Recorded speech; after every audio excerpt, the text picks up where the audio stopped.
in addition to the purposefully like pursuing conflict, we also are, and I would definitely consider our art background and like going to art school and having critiques is a big part of our education. If you want to learn how to do healthy conflict, go to a semester of art school and sit through like 30 critiques and you will figure it out.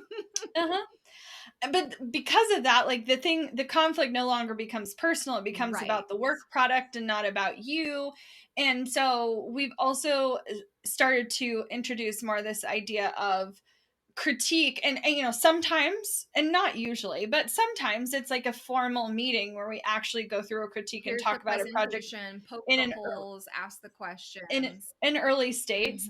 But I think more often than not, in a more practical way we use it on a day-to-day basis, is don't get 90% through a project before you send it over to get feedback, ideas. Like if you're stuck, like let's move forward. And so, you know, I can think of 10 things in the last week where I got a version that was 50% done or 80% done or whatever. And I promise you it helps people waste so much less time, because you know, for you sent an outline, you'd worked so hard on a keynote presentation. Closing is not your expertise. And so I could read a whole outline and come up with notes, but so can other members of our team. And so like it doesn't necessarily mean Emylee did a bad job because she didn't finish the whole outline. The weight where you don't naturally pull it. And we've talked about this before, where we're a team of collaboration, and because we are all so creative and have such strong opinion, and we're all really, really, really smart and good at our zone of genius, that we like to add our zone of genius to every project as much as we can.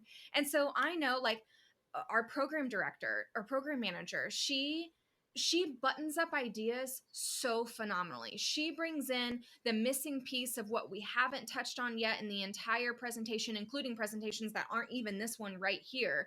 And she's able to clearly see, well, we haven't really addressed or dug into this part yet, so maybe let's say this here at the end. And I think they need to hear XYZ. And even that, like those bullet points or whatever, is enough for me to be like, makes sense. I can like finesse it and finish it up. But it was that like branch that she gave me, you know, or could give me.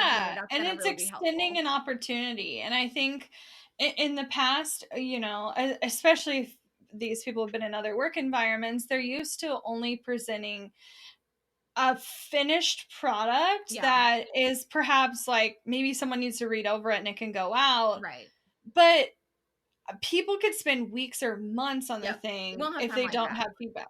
We just don't have time. We don't have time like that. No.